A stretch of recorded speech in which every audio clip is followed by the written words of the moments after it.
Hey galera, beleza? Esse aqui é mais um vídeo do canal Azeitonando. E eu sou, obviamente, o Azeitona. Parem de me chamar de Azeitonando. Eu sou o Azeitona, o canal é o Azeitonando. Firmeza? Bom, o que veremos hoje? Hoje eu estarei dando uma olhadinha em um dos melhores jogos de 2014. O que, se você parar pra pensar, não é dizer muito. 2014 foi uma bosta. Teve COD, que é o mesmo jogo de sempre. The Sims 4, que tá mais pra The Sims 2.5. Far Cry 4, que tá mais pra Far Cry 3.5. Titanfall, FPS genérico com robôs gigantes. Civilization Beyond Earth, que conseguiu ser mais fraco do que o Alpha Centauri de 99. Thief, que foi tão blé. Watch Dogs, desapontamento. Assassin's Creed, desapontamento. Goat Simulator, haha, que engraçado. Acho que deu pra entender, né? Mas um dos poucos jogos que sobreviveu a esse ano de merda e genuinamente me impressionou de uma forma que eu não esperava foi o Wolfenstein The New Order. O jogo foi desenvolvido pela Machine Games e distribuído pela Bethesda Softworks. O game supostamente se passa alguns anos após o Wolfenstein de 2009, então se você gostava da série do Return to Castle Wolfenstein, eu sinto muito, cara. Enfim, mais uma vez você está na pele do capitão BJ Blazkowicz, e sempre que eu vejo as iniciais BJ eu penso em blowjob, mas esse sou eu sendo infantil, e se você também pensa isso, você é infantil igual, desculpa aí. Enfim, a invasão da Normandia foi um fiasco e os alemães estão ganhando a Segunda Guerra Mundial. Mas, peraí, mesmo que os alemães tivessem vencido os aliados no fronte ocidental, os russos estavam puxando a todo vapor pelo fronte oriental, sem falar nos britânicos na África e nos americanos que estavam na Oceania. Mesmo que a Normandia tivesse sido um fracasso, era uma distração suficiente para os aliados puxarem os outros frontes e completarem inevitavelmente o cerco a Berlim. Acho que devemos fingir que isso nunca aconteceu então. Ok, né? Sem o poder do grande e todo-poderoso Tio Sam, a Alemanha começou a fazer um domination em cima dos aliados. BJ Blazkowicz e uns amiguinhos estavam tentando invadir o forte do General Death's Head, que funciona aqui na história como uma versão fictícia do Joseph Mengele, ao que me parece, por ser igualmente maravilhado por experiências sádicas. Afinal, nazismo, vamos abrir as pessoas só pra ver como elas são por dentro. Mas a gente tem que fazer isso com elas vivas, senão não tem graça. O que acontece é que seu pelotão é pego e você tem que escolher quem você vai sacrificar. O novato, inexperiente, bundão e chorão Presbyter Wyatt III, ou seu parça, brother, miguxo, bolado e bombado, o piloto Fergus Raid, ou Raid, eu não lembro. Eu acho que a escolha seria meio óbvia, mas eu acabei matando Fergus, só pra ver no que dava. Acontece que a morte de um deles muda um pouco o gameplay, mas eu vou falar disso mais tarde. Por enquanto, talvez você esteja se perguntando, tá bom cara, você tá falando, o que tem de bom nessa porra, caralho? Ok, né? Calma, vamos começar. Já que eu tava falando do enredo, seu filho da puta, é dele que eu vou continuar falando. Acontece que você é nocauteado e fica uns 14 anos em coma. O ano é 1960, e você está sendo mantido em um asilo na Polônia, que é constantemente vigiado pelos nazistas, que dão uma passada por ali pra pegar umas cobaias, como se o asilo fosse uma padaria ou um açougue humano. Curiosamente, justo no dia que a merda descamba, você reganha sua consciência e começa a descer o cacete nesses nazistas malvados. É muito conveniente, até engraçado. Depois de passar a lambida em todo mundo, você conhece Anya, filha do dono do lugar, que foi morto há tipo alguns segundos atrás. Daí rola um clima e vocês vão pra casa dos avós de Anya, que explicam que os nazistas venceram a guerra e dominaram o mundo inteiro. Inclusive o amado país que era o único bom o bastante para vencer a guerra. Que é, óbvio, os Estados Unidos. Daí vocês fazem uma viagem de trem e você transa com a Anya por algum motivo. Tipo, sinceramente, vamos parar pra fazer uma análise psicológica aqui. Oi, eu sou o Blazkowicz. Eu acabei de acordar de um coma de 14 anos e descobri que os nazistas foderam o mundo inteiro. Oi, eu sou a Anya e meu pai acabou de morrer. Então, né, tá meio chato aqui. Quer transar? Claro! Pelo menos ganhamos alguns milissegundos de peitinhos digitais. Então, não sei, cara. Não sei, peitinhos digitais.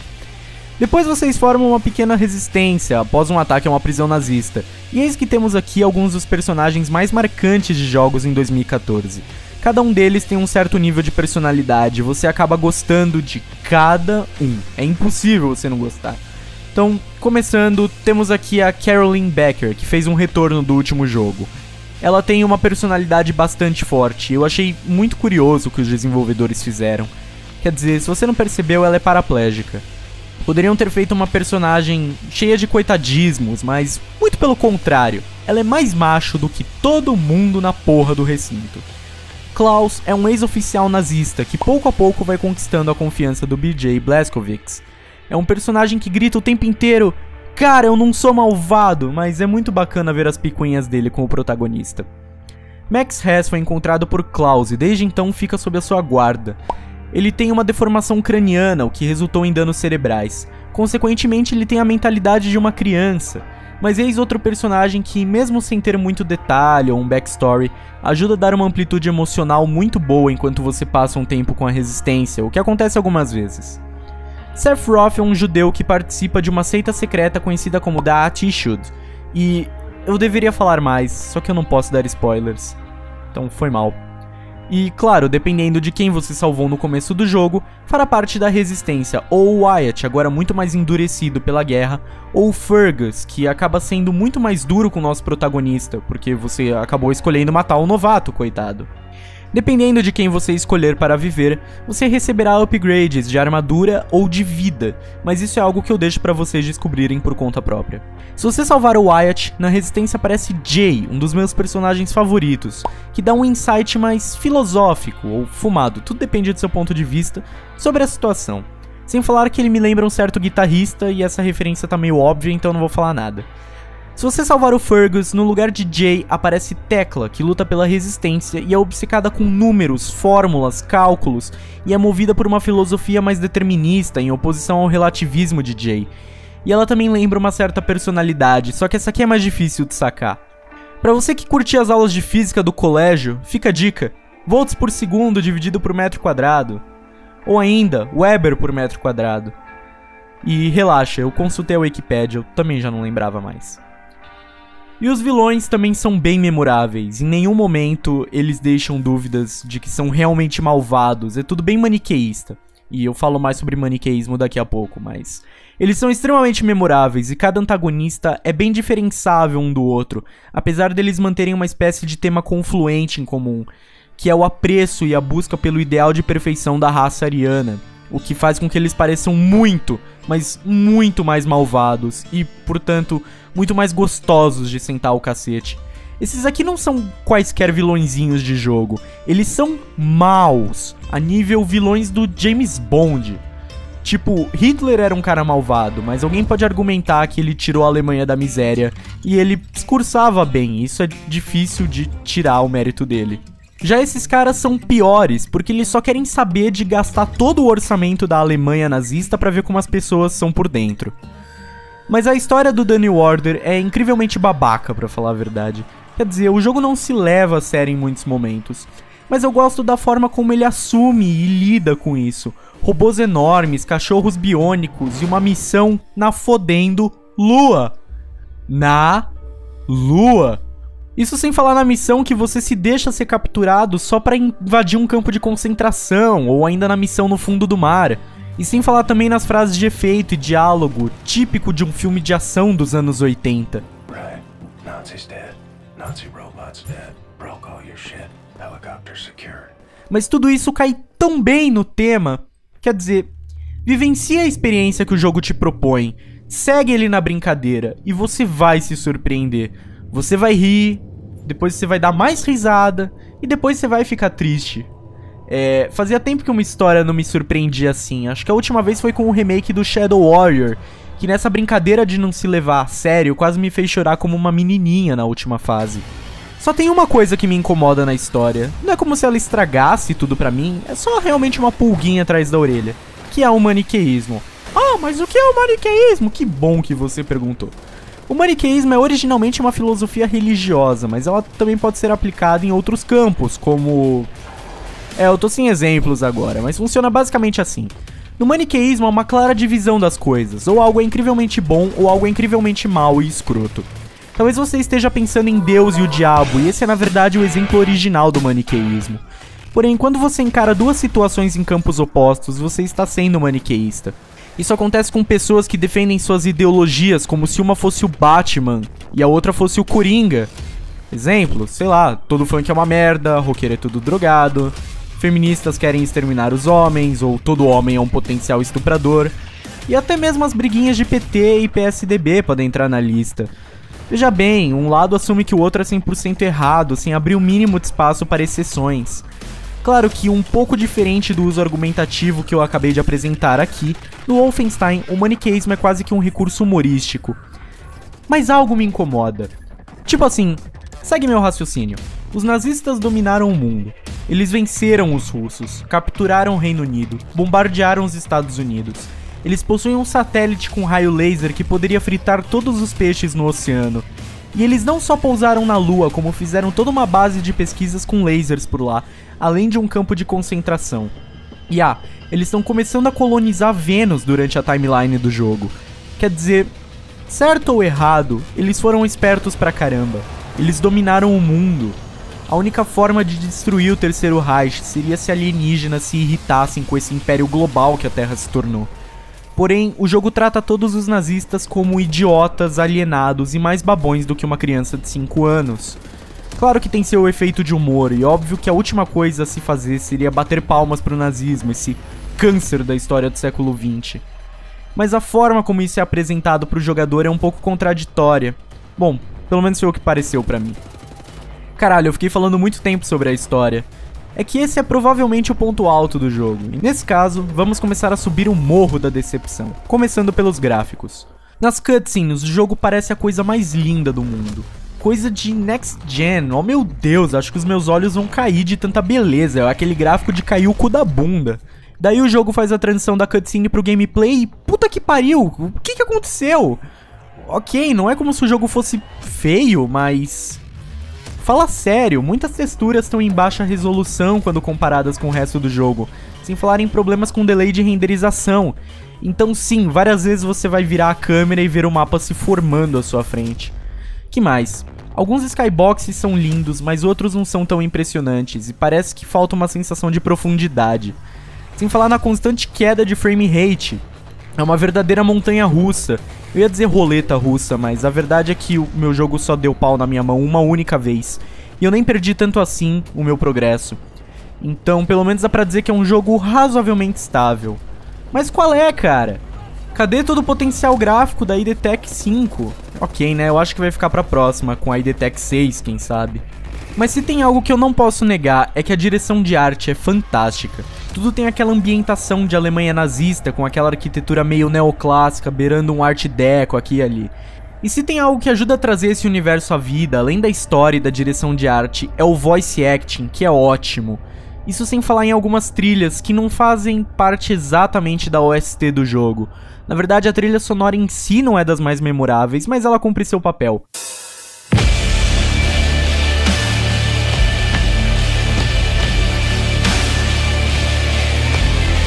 O que é sim bacanudo são uns easter eggs, como um single de uma banda chamada Die Käfer, eu não sei falar alemão, Die Käfer, contendo o sucesso Mond Mond Ja Ja. Parece familiar? Sim, é exatamente uma reimaginação de como seriam os Beatles caso o Império Britânico tivesse sido invadido pela Alemanha. O pior é que essa porra fica na cabeça, sabe? Mond Mond Ja Ja. Mas eu ainda tô esperando por outros clássicos. Será que um dia teremos Ticket to Ride ou Yellow Undersea Boots? Quem sabe? Ok, vamos voltar a subir a montanha das coisas boas. O gameplay. O gameplay é escrotamente imbecil. Você corre de um lado pro outro, com a vida em overcharge, segurando 2 metralhadoras ao mesmo tempo. Ou 2 escopetas. Pera, que tal uma arma laser? Sério, esse jogo é sensacional. Ele é bem old school.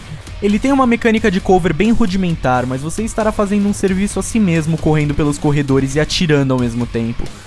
O que mais é foda no gameplay? Vejamos. O pacing do jogo é muito bom, então cada sessão de tiro é intercalada com uma pausa breve para você recuperar o fôlego. O jogo não tem limite de armas, e você pode interromper a animação de reloading para voltar a atirar o quanto antes. Então sim, isso é o jogo dizendo pra você na cara dura, é hora de correr que nem uma filha de uma puta em Dia dos Pais e atirar em nazistas malvados. E você nem precisa da mira. Sério, esquece que o botão direito do mouse existe. A dificuldade também merece uns elogios. O médio é bem médio e o difícil tem seus desafios. Não é como aqueles jogos que o médio é frustrante ou que o modo difícil é muito fácil. Então se você tá afim de um passeio no parque, jogue no médio. Minha recomendação pessoal é jogar no difícil. Algumas fases serão um cu às vezes, mas seja criativo e tudo vai ficar bem. Agora, o que eu realmente não gostei muito são algumas mecânicas de stealth e a forma como o jogo te recompensa. Por exemplo, você ganha bônus e habilidades ao completar certas tarefas com determinadas armas, mas algumas não fazem sentido, como por exemplo, completar mortes silenciosas enquanto a sua vida está no overcharge. Simplesmente não faz o menor sentido. O overcharge é pra ser usado pra você correr que nem uma filha de uma puta em Dia dos Pais e atirar em caras malvados, lembra? Não pra mecânicas de stealth. Sem falar que o stealth em si é uma bosta, mas pelo menos não é frustrante. Não é como se você falhasse a missão por não ser stealth. Muito pelo contrário, eu achei até divertido falhar, porque o jogo age da seguinte forma. Olha, tenta ser stealth, tá? Ah, não deu? Beleza, senta aí o cacete em todo mundo. Eu não sei, cara, eu adorei jogar o The New Order. Eu pulei no jogo sem esperar nada, mas foi uma experiência que me surpreendeu e eu não consegui parar de jogar até completar a campanha.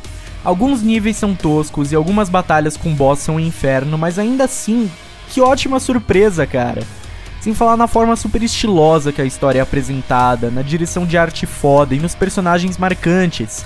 O jogo só acaba desapontando mesmo pelos glitches visuais e por vários bugs, como quando a inteligência artificial dos inimigos desliga.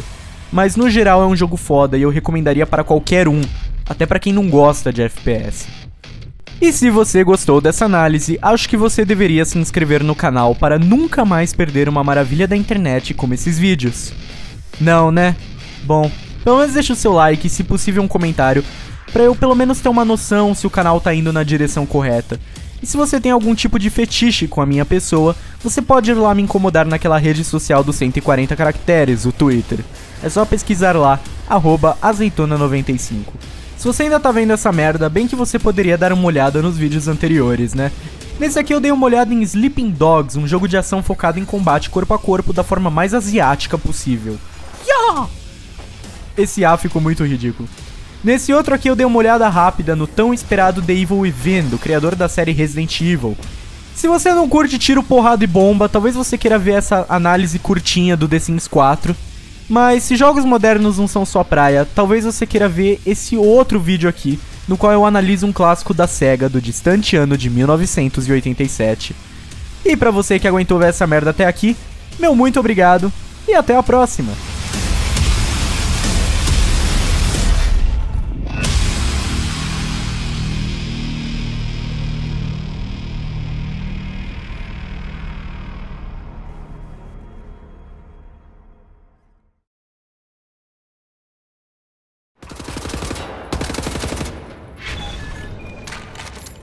That. Gotta plug in Klaus's radio thingamajig. See if my people are on the airwaves.